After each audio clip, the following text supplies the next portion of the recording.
아멘. 오늘 본문의 말씀을 가지고 나는 하나님을 믿노라 라는 제목으로 함께 말씀을 살펴보겠습니다. 오늘 우리가 함께 살피는 이 사도행전 27장 말씀은 22장부터 이어져 오던 치열한 법정 공방의 싸움을 드디어 마치고 이제 비록 바울이 제수의 신분이긴 하지만 로마로 가게 되는 여정을 시작하게 되었고, 또 로마로 가는 중에 유라굴로라는 광풍을 만나게 되었다라는 말씀을 기록하고 있는 본문입니다. 이 사도행전 27장 말씀을 기록하는 누가는 의도적으로 누가가 바울의 그 여정 가운데 함께 있다라는 것을 기록해 놓고 있는데요. 1절 말씀을 보게 되면 이렇게 기록합니다. 1절 말씀 띄워주세요. 우리가 배를 타고 이달리아에 가기로 작정되매라고 사도행전 27장 1절 말씀은 기록하고 있습니다. 1절 말씀을 기록하는 누가는 바울이 로마로 가기로 작정이 되었다라는 말씀 대신에 우리가 이달리아로 가기로 작정되었다라고 기록하면서 누가가 이 말씀을 기록하고 있는 이 누가가 바울이 로마로 가는 그 길에 함께하고 있음을 우리에게 알려주고 있다라는 것을 우리는 기억해야 됩니다. 이어 말씀들을 읽어보면 로마로 가던 중에 풍랑 유라굴로를 만났던 그 바울과 일행들은 죽을 고비를 넘기고 로마로 도착하게 되는데, 사실 이 사도행전 말씀을 기록하는 누가는요, 바울이 로마로 가던 중에 유라굴로라는 광풍을 만나 죽을 고생을 하다가 자칫 잘못하면 죽을 뻔하다가 가까스로 목숨을 부지하고 로마로 도착하게 되었다라는 이 한 줄로, 한 문장으로 말씀을 기록할 수도 있었습니다. 그런데 이 유라굴로를 만나게 되는 과정들을 세세하게 기록해 놓으면서 누가는 누가가 바울이 로마로 가는 그 여정 가운데 함께 있다라는 사실을 분명히 우리에게 말씀해 주고 있다라는 겁니다. 이어지는 1절 말씀을 보게 되면 바울과 다른 제수 몇 사람을 백부장인 율리오에게 맡겼다라고 1절 말씀은 기록하고 있습니다. 제수의 신분으로서 호송을 담당하는 율리오에게 맡겨진 바울에게는 아무런 결정 권한도 없었을 겁니다. 그저 상부의 지시대로 자기를 호송해가는 그 율리오의 명령대로 따라야만 하는 처지를, 그 바울의 처지를 누가는 1절 말씀에 분명히 기록해 놓고 있습니다. 이어지는 8절까지의 말씀을 쭉 읽어보면 가이사랴에서 출발한 배는 시돈을 지나 무라시에 이르게 되었고, 또 바람이 허락하지 않아서 미항이라는 곳에 이르렀다라고 성경은 분명하게 기록하고 있습니다. 그리고 9절과 10절 말씀을 보게 되면 금식하는 절기가 이미 지나갔기 때문에 항해하는 것이 위태로웠다라고 기록한 이후에 이 모든 사실을 너무나 잘 알고 있었던 바울의 말을 기록합니다. 지금 이렇게 항해하면 풍랑을 만나게 될 것이고 우리의 목숨이 위태로울 수 있다라고 말하는 그 바울의 말, 그리고 11절 말씀에 가서 보면 그 바울의 말을 어떻게 하였다라고 기록합니까? 우리 11절 말씀도 함께 읽어보겠습니다. 백부장이 시작. 백부장이 선장과 선주의 말을 바울의 말보다 더 믿더라. 호성을 담당하는 그 율리오라는 백부장이 바울의 말보다 선원과 선주의 말을 더 믿었다라고 성경은 분명하게 기록해 놓고 있습니다. 지금 이러한 시기에 항해하면 안 된다, 항해하면 우리의 목숨이 위태로울 수 있다라고 말하는 바울의 만류에도 불구하고 선장과 선원들 그리고 백부장 율리오는 베닉스로 가서 겨울을 보내기로 결정하고 미항을 떠나 베닉스로 나아가게 됩니다. 그렇게 13절 말씀은 어떻게 기록하고 있습니까? 13절 말씀에 보면 바울과 그 일행들이 베닉스를 향하여, 미항을 떠나 베닉스로 향하여 막 출발하던 그때에 남풍이 순하게 불어오는 것을 보았다라고 기록하고 있습니다. 남풍이 순하게 불어오는 것, 항해하기에 적당한 바람이 불어오는 것을 오는 그 상황을 보고 선주와 선원들의 마음은 아주 의기양양해졌을 것입니다. 자기들의 방법과 생각과 자기들의 결정이 틀리지 않았으며 베닉스로 가고자 하는 자기들의 뜻과 계획이 생각대로 자기들의 예상대로 이어질 거라고 예상했던 그 생각들이 오랫동안 지속되고 그 항해 동안 풍랑을 만나지 아니하고 평안한 항해가 되었으면 참 좋았겠지만 이어지는 14절과 15절 말씀은 미항을 떠난 지 불과 얼마 되지 않아서 고난이 시작되었다라는 사실을 우리에게 말해주고 있습니다. 14절과 15절은 어떤 말씀으로 기록해 놓고 있는지 우리 14절과 15절 말씀도 함께 읽어보겠습니다. 시작.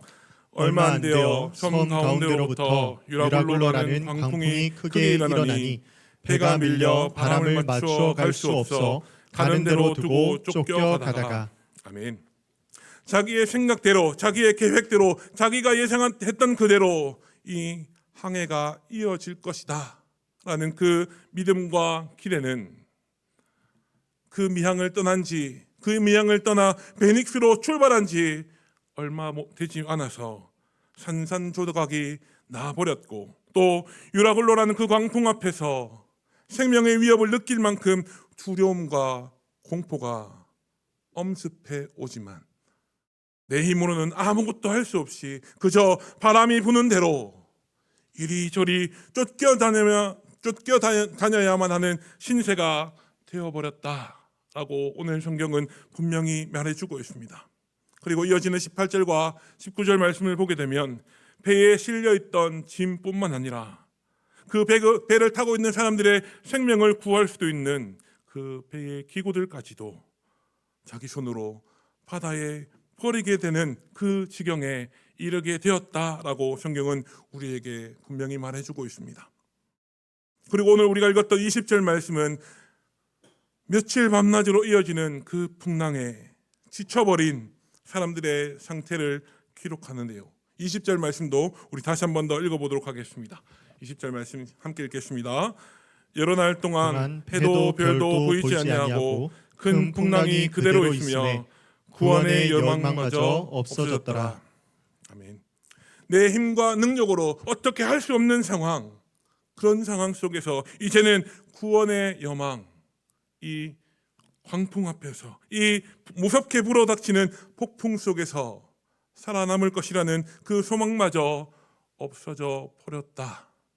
소망을 붙드는 것조차 사치가 되어버리는 상황에까지 이르게 되었다라고 성경은 분명하게 말하고 있다라는 겁니다.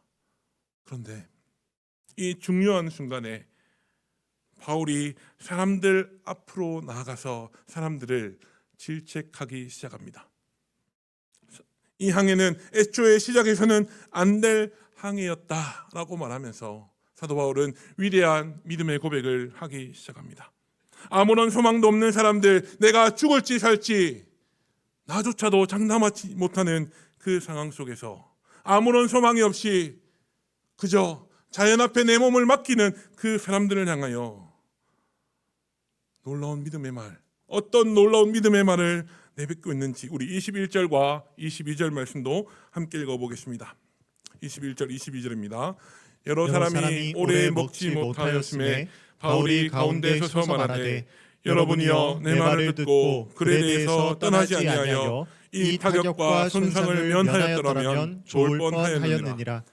내가 너희를 권하노니 이제는 안심하라. 너희 중 아무도 생명에는 아무런 손상이 없겠고 오직 배뿐이리라. 아멘.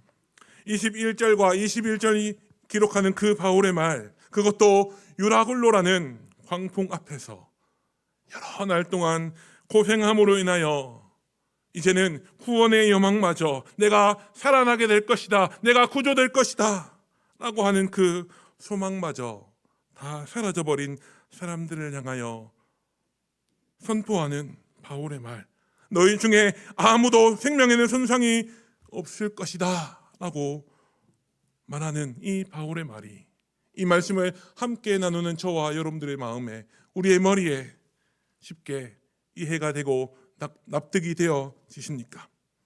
지금 우리가 타고 있는 배가 언제 파손할지도 모르고 언제 우리의 생명을 잃어버릴지도 모르는 그런 상황. 오히려 우리의 생명을 잃어버리지 않는 것이 어쩌면 더 이상하게 느껴지는 상황 속에서 바울은 여러분이 안심하라.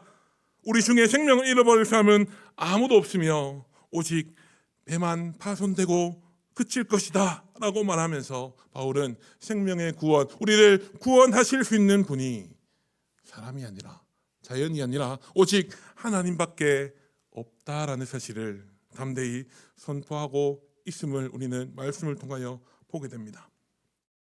그러면 바울이 자기와 함께 항해하는 자들, 자기와 함께 로마로 향하는 그 사람들을 향하여 이런 담대한 믿음의 선포를 할 수 있었던 이유는 무엇이었겠습니까?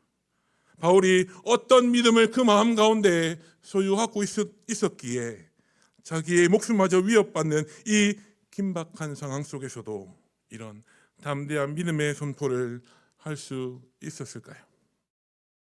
우리가 함께 읽었던 23절과 24절 말씀은 바울이 담대한 믿음의 선포를 할 수 있었던 이유를 기록해 놓고 있는데 그 이유는 바로 바울이 섬기는 그 하나님의 사자가 바울에게 나타나서 하셨던 그 말씀 때문이었다라고 23절과 24절 말씀은 아주 분명하게 기록해 놓고 있습니다. 우리 23절과 24절 말씀도 한번 읽어보겠습니다. 시작. 내가 속한 바 곧 내가 섬기는 하나님의 사자가 어젯밤에 내 곁에 서서 말하되 바울아 두려워하지 말라. 내가 가이사 앞에 서야 하겠고 또 하나님께서 너와 함께 항해하는 자를 다 내게 주셨다 하였으니. 아멘. 바울이 속한 바, 바울이 믿는 하나님, 바울이 섬기는 그 하나님, 그 하나님의 사자가 어제 바울의 곁에 일어서서 이런 말씀을 했다고 기록합니다. 바울아 두려워하지 마라. 네가 가이사 앞에 서야 하겠고 또 하나님께서 너와 항해하는 모든 사람들을 다 너에게 주셨다라고 말하였기 때문에 사도 바울은 이렇게 믿음의 담대한 고백들을 할 수 있었다라는 거죠. 우리가 함께 읽었던 23절과 24절 말씀을 통하여 아주 중요한 사실을 하나 깨닫게 됩니다. 우리가 23절과 24절 말씀을 통하여 깨닫게 되는, 우리가 놓쳐서는 안 되는 그 중요한 사실은 바울을 로마로 가게 하시는 분, 바울이 로마로 가게 된 것은 백부장이나 베스도 총독의 결정에 의해서가 아니라 하나님의 뜻이, 바울을 로마로 보내기를 원하시는 그 하나님의 뜻이 그 바울에게 있었기 때문에 바울이 로마로 가게 되었다라는 점입니다. 바울을 통해서 로마 제국의 수도인 그 로마에 복음이 전해지도록 역사하시는 분, 또 바울과 함께 항해하는 자들을 괴롭히고 그들의 생명을 위협하는 그 광풍까지도 다스리시는 분이 바로 우리 하나님이시다라는 사실이죠. 또 그 하나님은 바울과 함께하는 자들을 그 광풍 속에서 능히 구원하실 수 있는 분이시며, 그 하나님은 성경 속에만 살아계신 하나님이 아니라 지금도 여전히 살아계셔서 저와 여러분들의 하나님이 되신다는 사실을 믿으실 수 있는 저와 여러분들이 다 되실 수 있기를 간절히 소망합니다. 하나님의 말씀을 믿고 변치 않는 그 하나님, 말씀하신 것을 온전히 지키시는, 이루시는 그 하나님을 향하여 바울은 어떤 고백을 하고 있었는지 우리 25절 말씀도 함께 읽어보도록 하겠습니다. 본문 마지막 25절입니다. 그러므로 없나요? 그러므로 시작. 그러므로 여러분이여 안심하라. 나는 내게 말씀하신 그대로 되리라고 하나님을 믿노라. 아멘. 우리가 함께 읽었던 이 25절 말씀은 하나님을 향하여 고백하는 바울의 신앙 고백을 기록하고 있습니다. 나 바울이 믿고 섬기는 하나님, 내게 말씀하신 대로 온전히 이루실 그 하나님께서 유라굴로라는 이 광풍에서 우리를 능히 구원하실 것이고, 또 하나님의 계획과 하나님의 섭리대로 우리가 로마에 안전하게 도착할 때까지 우리를 구원하시고 지켜주실 것이라는 그 믿음의 고백을 바울은 자기와 함께 항해하는 모든 사람들에게 담대하게 선포하고 있다라는 것입니다. 또 이 25절 말씀은요, 하나님의 약속, 그 변하지 않는 하나님의 말씀을 믿고 의지하는 사람, 그리고 반대로 그렇지 않은 사람, 하나님의 말씀을 믿지 아니하고 그 말씀을 의지하지 않는 사람이 얼마나 큰 차이를 보여주는지를 잘 보여주는 말씀이라고 할 수 있을 것입니다.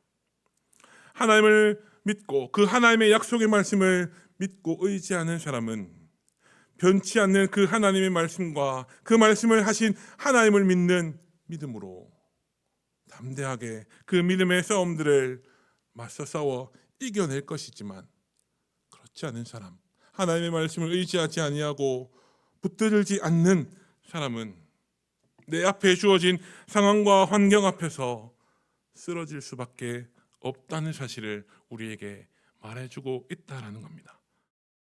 또 이 말씀은 이 시대를 살아가는 우리 자신을 돌아보게 하고 우리를 도전해 주는 말씀이라고도 할 수 있을 것입니다. 내 힘으로 어떻게 할 수 없는 그 고난과 역경 앞에서 믿음 없는 자처럼, 바람에 흔들리는 갈대처럼, 오늘 17절 말씀이 기록하고 있는 것처럼 이리저리 쫓겨다니는 인생, 바람이 부는 대로 바람을 따라 이리저리 흔들리는 인생이 아니라 하나님을 믿는 그 믿음으로 굳게 서서 흔들리거나 넘어지지 말아야 한다라는 메시지를 25절 말씀은 우리에게 분명히 선포해 주고 있다라는 것입니다. 사랑하는 여러분, 우리가 살아가는 이 시대 역시도 유라굴로처럼 우리 인간의 힘과 노력으로 어떻게 통제할 수 없는 것들이 너무 많은 시대를 우리는 살아가고 있습니다. 우리가 우리의 힘으로 통제할 수 없는 것, 가장 대표적인 예가 3년 넘게 우리를 괴롭혔던 코로나가 있을 것이고, 또 우리의 가정과 우리의 진로와 우리의 건강 등의 문제들에 있어서 우리의 힘으로, 우리의 능력으로 해결할 수 없고 통제할 수 없는 상황들이 수없이 이어져 있는 것이 우리의 삶, 우리의 인생이라는 사실을 우리는 깨닫게 됩니다. 그런 인생을 살아가는 우리가 꼭 기억하고 붙들어야 할 진리는 무엇이었겠습니까? 바울이 로마로 가는 그 항해의 주도권이 사람에게 있는 것이 아니라 하나님에게 있는 것처럼, 우리 인생의 주도권 역시도 내가 지고 있는 것이 아니라 오직 우리의 주인이 되시는 그 하나님이 붙들고 계신다는 사실을 우리는 기억하고 붙들어야 될 줄로 믿습니다. 그렇기 때문에 우리에게 필요한 것은 하나님과 그 하나님의 말씀을 온전히 믿고 순종할 수 있는 믿음밖에 없다라는 사실을 기억하시는 저와 여러분들이 다 되실 수 있게 간절히 소망합니다. 자기의 목숨도 위협받는 상황, 그래서 낙심하거나 실망한다고 하더라도 전혀 이상해 보일 것이 없는 그런 상황, 오늘 말씀이 기록하는 것처럼 구원의 여망마저 끊어진 그 상황 속에서도 바울은 나는 내게 말씀하신 그대로 이루실 하나님을 믿는다 라고 자기의 믿음을 담대하게 고백하고 있다라는 거죠. 사랑하는 여러분, 이 말씀을 함께 살피는 저와 여러분들에게는 바울과 같은 이러한 믿음, 내 인생의 주도권이 오직 하나님 손에 있고 우리에게 필요한 것은 그 하나님의 말씀대로 순종하며 그 하나님의 인도하심을 따라가는 믿음이 필요하다는 사실이 우리 마음속에 얼마나 자리 잡고 있는지 나 자신을 돌아볼 수 있는 오늘 이 시간이 될 수 있기를 간절히 소망합니다. 비록 내가 처해 있는 상황, 내 눈앞에 있는 환경들과 내 눈앞에 펼쳐진 그 여건들을 바라보게 되면 아무런 소망도 남아있지 않는 것처럼, 그래서 마지막 남은 구원의 여망마저 사라진 것처럼 보인다 할지라도 내 앞에 당면한 그 문제보다 훨씬 더 크신 하나님, 내가 처한 그 상황과 여건 속에서도 나를 능히 구원하실 수 있는 분이 바로 우리 하나님이시라는 사실이, 그 하나님이 지금도 나와 동행하고 있다는 그 사실이, 그 믿음이 우리 마음속에 충만할 수 있기를 간절히 소망합니다. 그 믿음을 가지고 오늘 말씀을 통해 보는 사도 바울처럼 믿음의 길, 사명의 길을 묵묵히 걸어가실 수 있는 저와 여러분들이 되실 수 있기를 간절히 소망합니다.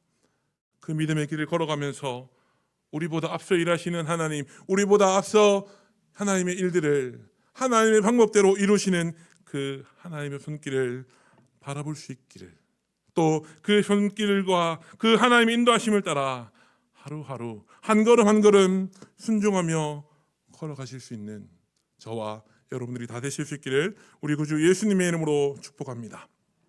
함께 기도하겠습니다. 사랑과